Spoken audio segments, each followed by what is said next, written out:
Sam C. Wilson, welcome to Popternative. Good to see you. Good to see you too, man. Thank you so much for having me. I appreciate you.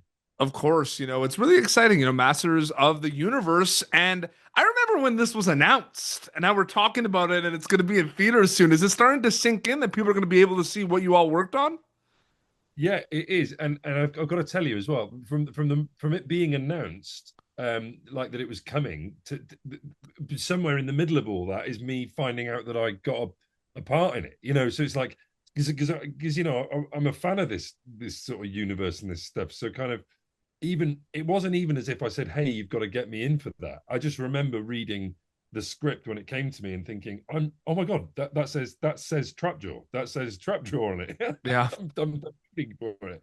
So yeah, it was yeah, it's been a bit of a ride, and then it all goes a bit quiet while the really clever people go and work on it, while the grown-ups go and do their thing for a bit, uh, and then yeah, man, I'm going out to LA in a few days, ready to go watch it. Yeah, So absolutely. It's yeah, always interesting when you make crazy. something that is kind of based or a continuation or a new kind of imagination of a big kind of loved universe, right? With this, right? So I'm wondering, like, it's overwhelming sometimes to think about the fact that you're working on something that is, a huge hit globally. People know a lot of this past source material. Was your mindset to kind of maybe not think about it as much while you were cast, or was it kind of hard not to because it's such a big world? You know what I mean? I think it's a really good question, man. I think that basically what happens is you get this kind of like a healthy amount of cognitive dissonance. Like your ears ring a bit and you go like, I'm just not going to think about how much this means to people. But then at the same time, I knew that it meant a lot to people. I'd had a bit of experience with it with a character that I played in House of the Dragon, and I knew that people knew that guy. I mean, but nowhere near to this scale, right? But insofar as there was a source material and the guy had a fixed idea. And I played Bill Sykes before in over here on the BBC, Hmm. and so these kind of I had these little droplets of kind of going, okay, I'm bringing my own spin to an Hmm. extent, and I'm being trusted here. And it just boils down to I have to just set my intentions to be as good as possible, and then just all I can do is my best and what I think about and what I feel, because I've only got me and my ideas, and yeah, I kind of just I ended up taking the pressure off myself. But a bit later down the line, I definitely had some moments of being really kind of like, am I big enough? Am I strong enough? Am I have I made the right choices with him? Will I let I really felt that, but in the end, I was very happy, really Yeah. happy. No, absolutely.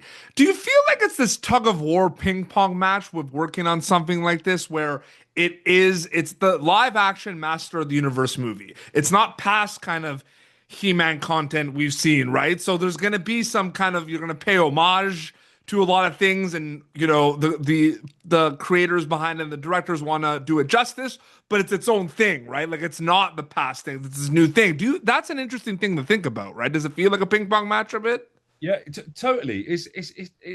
I love the way you're really tapping into my really like this is the kind of I'm a geek through and through, mate. So this Yeah. is like this is like really because obviously the obvious example is like Nolan, the Mm. reinvention of a franchise example, I suppose, in the modern zeitgeist is like that's the example of how you take this thing, take all the things that are from all the past material, pay homages all over the place, but make it new. I Yeah. think that like what Travis has done is remarkable, and you get a feel for it when you're there, insofar as there's like nothing sloppish about any of it. It's like I was there, you're on the sets, it's real. Like my face is I sat in a chair for 6 hours a day being built. Like the when you see two characters fighting, we're fighting. They trained us with four. wherever it can be within this fantastical world, we kind of honored the kind of practical effects history, because like how like they all like Karg and Langela's kind of Skeletor, like there was a lot of like practical effects, and part of the charm, I think, of that kind of like 80s thing is knowing that everyone was there in the room together. People don't want people. I think that the appetite for people just being stood about on a green screen and then placed next to each other afterwards. I think audiences are clever. I think they're starting to see. I mean, I certainly, if I find out that a scene didn't really kind of happen, I go, oh, when you hear trivia where you find out that the actors weren't really in the same room, and you think, well, shit, I don't really want to watch that now. It always reminds me too when you see like a cast list of like 30 people, right? Like you've been in movie, like it's funny because there's like you work on a movie that has like a call sheet of like 30 people, and then like people see that you were in a movie, and then they're like, how is it working with this guy, right? And it's like you didn't cross paths because you had different day. Yeah. It's true, right? Do you know what though? There's enough ensemble in this that when I looked at the cast sheet, I was number 8 on the cast list. I still strongly suspect that that's something to do with the order in which I appear. certainly not order of importance, but I didn't realize necessarily how significant I was going to be as a character in this. And I kept saying to Travis, I'm quite significant here, aren't I? And he went, well, yeah. And I was like, okay. And yeah, I would think that I wouldn't be seeing these guys a lot, but then there's these big ensemble scenes because of the scale, and we were there all together. We weren't like, oh, so and so is going to film their bit then, and you're going to film. Nope, they were strict about it. We were on the lot. We were out. We were kind of we were on those sets together. So I got to work with all of these people. Yeah. I'm trying to think of people that I didn't work. And that's it. If we weren't on set together, we were all training together. So we did a lot of stunt training together, and they have these enormous aircraft hangars come studios, and they set up these kind of stunt rehearsal areas, and you'll be there while someone else is doing their sword fight, and I'll be practicing some flip or some wire work. And so when we go up in the air and when people are doing it, I mean, this is real. The stunt crew were amazing. I mean, and props to my stuntman as well, Miles. He took some of the hits. He took some of those hits when when I couldn't. When you see me going flying again, like people are going flying. This is like Liang, who's the head of the stunt coordination team, he did Deadpool as well. Yeah, absolutely. So he's these people, man, I've worked with all of them now, and it's like first name basis. And now maybe sometimes when I'm talking to my everyday friends about like, oh yeah, me and Idris, I think they probably all think I sound like a dick. And I probably do, but I'm you gotta bring those people to the premiere and like be there he is, like, hey Sam. yeah exactly. And what will be really embarrassing is when they say who well, I might do that thing. I might wear a name badge to the premiere and put, name tags.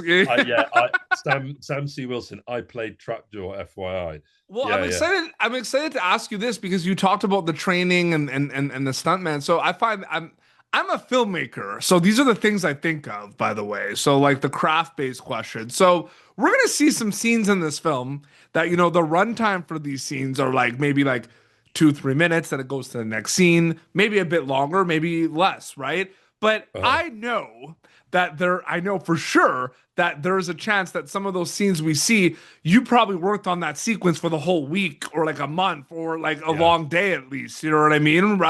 So when those big scenes happen, do they feel like their own mini movie, mini project, or do they overall feel part of Master of the Universe? Dude, absolutely. I also am a filmmaker too, right? So absolutely is the answer. Yeah. um, p- Particularly the demands on my part, and this will make a lot more sense once it's released. Yeah. But Trapjaw's hardly sat around giving his final monologues. You know, he's not necessarily sat down really having an interrogation. We're not doing much heavy duologuing as Trapjaw. Okay, we're doing more like all the bits I'm in are those scenes you're describing. Yeah. They are high stakes, high octane, many months in the making, many moving parts. I mean, learning the fight sequences again and again and again, day in, day out. You know, we had to be ready to do it. And then it comes to it. And then, of course, as you'll know, you break these things down into components. And it's a bit like you've learned a speech only to then be told, right, we're going to circle back to line 13. We're going to go to line 21. We're going to go to line 2. And you begin gently putting it together as a jigsaw puzzle. I got to see some of it when I was doing my ADR, which is, you know, for listeners who haven't heard of it, it's what is it? Audio dialogue replacement. Is it audio dialogue replacement? Is that? I believe so. Yeah. Yeah. Is that the acronym? Yeah. You'll be like, this fucking guy doesn't make films. But yeah, when I went in, I saw it all put together, and I got to tell you, it's amazing. I mean, and they have the storyboarding all ready to go as well, and you're always referencing it. It's a very, very, very specific, laborious craft, actually, and props to everyone involved. You know, because actually, like, it's not a case of, oh, we've got a decent DOP, a sound guy's all right, the actors are going to come and save the day with raw Meisner technique. Mm-hmm. It's like this thing is more than part way made long before I get to step into the shoes. So yeah. I'm very kind of, and then I get made up to look like this guy by these incredibly talented prosthetics team. Mm-hmm. I can't wait to see those behind the scenes. At one point, you're going to be able to post some of those. Dude, I would love there are things in this room, mm-hmm. meters from me, that I am prohibited from showing you, but I would love to show you. It's crazy. Yeah, man. Did it feel like it was a unique casting situation though? Because we've seen Trap Jaw before, but we've never seen it like this. So you know what's going on, but at the same time, you don't know what's going on. Like, it's interesting, right? Yeah, I think so. I think because Trap Jaw, like, because he's not really been played. Yeah. Apart from, well, I mean, he's been voiced, which voiced. Yeah. I'll be honest. I think voice is where I start anyway. Mm-hmm. So like it's kind of like, you know how some people when they trained, like, they're really good dancers and that's their thing, and they'll always start with how they move is how they get there. Yeah. For me, it's like I start with a voice, and Trapjaw's got this yaw, and he's kind of, and it all hurts when he get a taste of there. But he's everything. I kind of had the idea that his mandible's in pain all the time, and I made him American too, and I kind of started to really sort of chew on my words and feelings and stuff, and it was very fun. But also, it actually gave me a lot of freedom, because I don't think that I was. I don't think that I was bound by someone else stealing the show with this amazing live action performance that I've got to now either make the decision to like pay homage to or go against. Like, and do a whole different thing. Yeah. Like, it would be really hard to like get Bane. Yeah. It would, like, what do you do? Someone's absolutely nailed it with the most out there decision ever. And being a kid, by the way, being a kid, seeing The Dark Knight Rises like Bane was like an experience. Let me know. When I was younger, watching those superhero movies, they hit so hard, Sam, so hard. Mate, me and you both. My man, I remember don't you remember as well but when they went like because I feel like we would have been growing up in the days when like they first started to go like, this thing, they're Mhm. making a movie. And it's Spider-Man, the like, first one, that yeah, was Tobey Maguire. Nothing was cooler. Like it nothing was was cooler. It was and yes. hold on, wait there. Deliverance.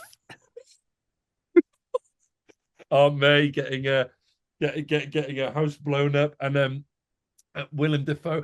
Also, yeah, when they did X-Men, Yep. and then when you found out who they were, because those ones where they've got massive laws, you're like, well, they can't involve everyone, and then you'd find out that they're gonna do Magneto, and it's Ian McKellen, and you're like, Yeah. Well, I grew up in Canada, and I remember especially with the first Spider-Man movie, the soundtrack, they had like, Chad Kroeger from Nickelback do the song Hero. Do you remember that song with yeah, Josie Scott from the Saliva? hero inside Nothing was more epic than that music video, that song. I was just like Oh yeah, inspired. because they used clips from the film in the music. Yes. Yes. I loved it when they did that. So good. When They like, even had like Sum 41 did what we're all about, and they had yeah, Carrie yeah, from man. Slayer do guitar in it too, and they were like, oh, they were even like upside down because Spider. Oh man, like you can go down a Yeah. rabbit hole. All those interviews, like all those things. I do want. You're a filmmaker, so we should try to manifest this. We need to bring back those heavy metal hard rock soundtracks in movies. Absolutely, man. I'm a big new metal fan. I'm a big new metal fan, and I've been getting really nostalgic with the new metal Like recently. me too. Like I remember, I have to tell you this funny story. Like I remember when when one of the Underworld movies came out, it was a big deal. There was a band I grew up listening to called Atreyu, and they had a song called "Her Portrait in Black" in one of the Underworld movies with Kate Beckinsale, and we just played that song all the time. And we had this like charity dodgeball tournament, teachers versus students, and we like played that song as like our entrance music. And I don't know Did you why. ever? And I was Did you able, ever dance? yeah, it was like, no, we just like, and it was like loud and it's screamo and I'm it's thinking of metal. I'm thinking of dodgeball when they go. Yeah, it was kind of like, it was more, it wasn't like a lineup. It was more like we just like did like an entrance. You know what I mean? Like a football entrance. But it was just like, I need to bring those back.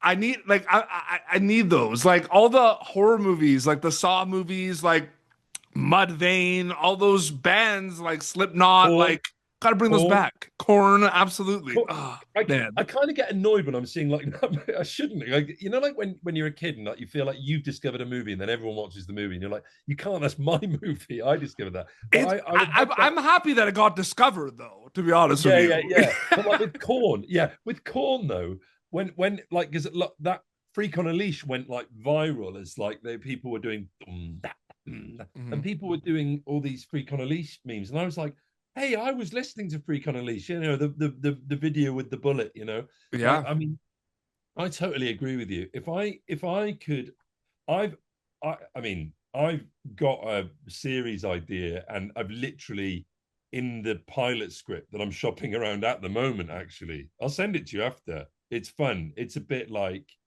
pays homage to a lot of the stuff we're talking about, but it's a bit more like Sin City, but it's like a graphic novel kind of thing. Hmm. And within it, I've literally put Q Limp Biscuit break something. You know what I mean? Like kind of Man, like that when you write it and you can hear it. I do have one quick question to kind of, before we wrap as well, going back to Masters of the Universe, because I'm really excited for people to be able to see it in theaters. But I did want to ask you, like, and you can answer this with, your voice work and like your film stuff, even like Game of Thrones, but it's like House of Dragon. Like, there's so many different ways we watch things now, right? Like, you can go to the cinema, you can go film festival, right? But then there's like the movie theater experience, the film festival, but then like the movie theater experience when it's out to the public, right? And everyone can see it streaming, watching on your phone, clips, right? Do you feel like from an acting storyteller perspective, because from a filmmaker's perspective, you're always thinking about the audience, but do you find yourself from an acting perspective thinking about the audience more these days? Because it's really fascinating to me.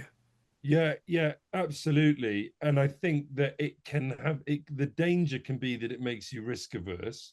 Yeah. And I think that that's definitely not the direction to take. But Yeah. but I think in answer to your question, it requires trusting your gut and being authentic as much as possible. But that can sometimes feel like you have to very actively tell yourself, don't do what you know is safe, and people will go, okay, great. There is this kind of like intense actor does this thing brand that we can all fit into, and you can end up generating more of the same. And Yeah. I think that making weird choices has still got to be what you do. Yeah. And I think it's why I'm such a massive Nicolas Cage fan as well, Absolutely. because I just think the man's an art. I know it's like left field, but it kind of as an actor, he illustrates my point, because I just think that he's playing with the medium, Yeah. and Absolutely. I just think that's really important Have you because seen Willy's Wonderland? Have you seen that movie? no, He's in that movie. It's one of my favorites. Kevin Lewis, who is the director of that film, I've told him this. That film, there are movies that you love and there are movies that inspire you, right? So I have a list of my favorite movies growing up, and then I have a list of movies that have inspired me to be a filmmaker. And I love a lot of stuff in like the horror yeah, movie world. But Willy's Wonderland, it's kind of like a little bit of like a Five Nights at Freddy's Chuck E. Cheese, like the animatronics come to life type thing. oh But my god, but brilliant. Nicolas Cage does not speak one word throughout the entire film. He's brilliant, man. He doesn't speak one word. And it's like one of my favorite performances of his. And Pig, when he did Pig as Yep. well. Yeah. He barely speaks in Yeah. Pig. I mean, so like, anyway, I mean, he's who comes to mind when I think of like really great performance. And Jim Carrey, when I was a kid, he made me want to be an actor. Yep. Like his Riddler, Yep. stuff like that. Like, mate, if people, if it was like, go to the cinema, queue up, get your popcorn, phones disable at the door, and you're somewhere else for 2-3 hours, that is literally my idea of heaven. So Yeah. if I can get people not second screen viewing, Yeah. but so I'm thinking what will get people sat watching this. And I must admit, I am really excited for people to meet Trapjaw while they are sat on their cinema seats. And I mean it. I want people to do that thing where they go, I want people to do that thing that I did when I saw Bane, actually. Yeah, that's when Absolutely. I felt that, actually, when they took his hood off. Yeah, June 5th in theaters, Master of the Universe. They're going to be able to catch you as Trap Jaw. Sam C. Wilson, great chatting with you, man. Thank you so much for your time. Seriously. So good to chat to you, man. And hey, look, get in touch after as well.